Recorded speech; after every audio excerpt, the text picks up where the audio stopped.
इस बीच में एक बड़ी खबर आपको दे दें। आज तक से श्रद्धा के पिता विकास मदन वालकर का भी बयान। दिल्ली में श्रद्धा की हत्या के मामले में पहली बार पिता ने दोनों के रिश्तों के बारे में कई खुलासे किए हैं। पिता ने बताया कि इस रिश्ते को लेकर शुरू से ही उनको ऐतराज था। घर वालों की मर्जी के बगैर श्रद्धा आफ्ताब के साथ रहने के लिए चली गई थी। पिता के मुताबिक श्रद्धा की मां की मौत के बाद आफ्ताब उनके घर पर आया था, लेकिन तब ज्यादा बातचीत नहीं हो पाई थी। श्रद्धा के पिता का कहना है कि आफ्ताब की तरफ से यह जानकारी दी जा रही थी कि वो उसे छोड़कर चली गई थी। श्रद्धा के दोस्त ने बताया था। तब हम लोग को फिर लगा कि इसने ही कुछ किया होगा, क्योंकि अगर मिसिंग हो गई है तो उसको इन्फॉर्म करना चाहिए था खुद को, हमें या उसके घर पे माता पिताजी को या फिर पुलिस को। ये इन्फॉर्म करना जरूरी था उसको। तब उसने सब बातें छुपाई। अब और उसके बाद 2-2.5 महीने बाद तो उसके श्रद्धा के दोस्त ने हमें बताया। विकास जी, क्या आपको भी जब ये पता चला था आपने अपनी तरफ से कोई कॉशन दिया था बच्ची को कि मत मिलो इससे, लड़का ठीक नहीं है? ऐसा कभी आपको कुछ लगा कि लड़का ठीक नहीं है? आप अगर कभी मिले हो, आपका क्या रिएक्शन था पहले जब उसने आपको बताया इस बारे में? नहीं, मैंने तो श्रद्धा को वही समझाया कि हम हमारे रिलीजन में ऐसा करते नहीं। फिर वो बताया कि अभी हम सोच के बताएंगे। फिर विकास जी, मई में ये हादसा होता है। 6 महीने तक इस लड़के ने जो किया वो तो डिटेल्स अब निकल रही हैं, लेकिन 6 महीने तक ये बच भी गया। इसने जिस तरह से स्ट्रैटेजी बनाई अपनी सोशल मीडिया पे, काफी शातिर दिमाग था। क्या 6 महीने बाद दोस्तों ने बात उठाई कि कुछ तो बात है जो ये मिसिंग है और किसी के कांटेक्ट में नहीं आ रही है? यही तो उसके दोस्त ने ही बोला कि ये बात उसने बताना चाहिए था, तो वो क्यों नहीं बता पाए, ये मुझे बताना पड़ा आपको।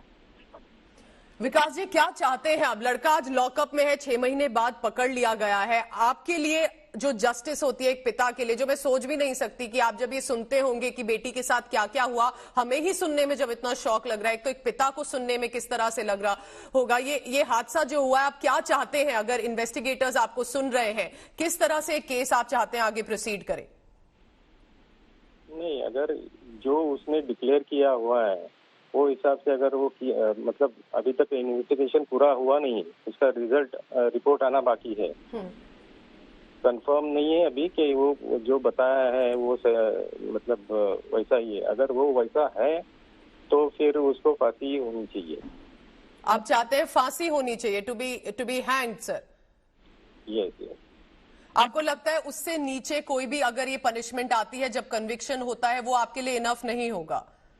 नहीं, अगर उसने जो डिक्लेयर किया है, अगर उसके टुकड़े टुकड़े किए तो मतलब फांसी से और कोई बुरी सजा हो तो वो दीजिए, उसके भी टुकड़े करिए। सर, आपकी लास्ट बात कब हुई थी श्रद्धा से इन पिछले कुछ महीनों में? मई से पहले जब जो बात हुई होगी वो कब हुई थी सर? 2021 में, लेकिन मुझे अभी याद नहीं आ रहा है एग्जैक्ट मंथ और डेट याद नहीं आ रहा। सर, किस तरह आप याद रखना चाहेंगे अपनी बेटी को? जरूर आपसे बात नहीं हुई थी, वो लड़के के साथ चली गई थी दिल्ली, आपने उसको मना भी किया था कि मत जाओ, लेकिन जिस बच्ची के साथ आप रहे, जिसको आपने पाला पोसा, जब आप सुनते हैं कि उसका इस तरह ब्रूटली मर्डर हो जाता है, कुछ हमें बताएं सर श्रद्धा के बारे में। सर, किस तरह की लड़की थी? देख के पता लगता है कि बहुत ही अपनी लाइफ एंजॉय करती थी, जिस तरह से रहना चाहती थी, जीना चाहती थी। हर यंग लड़की का ऐसे ही एम्बिशन होता है। हमें कुछ बता पाए सर अगर आप श्रद्धा के बारे में।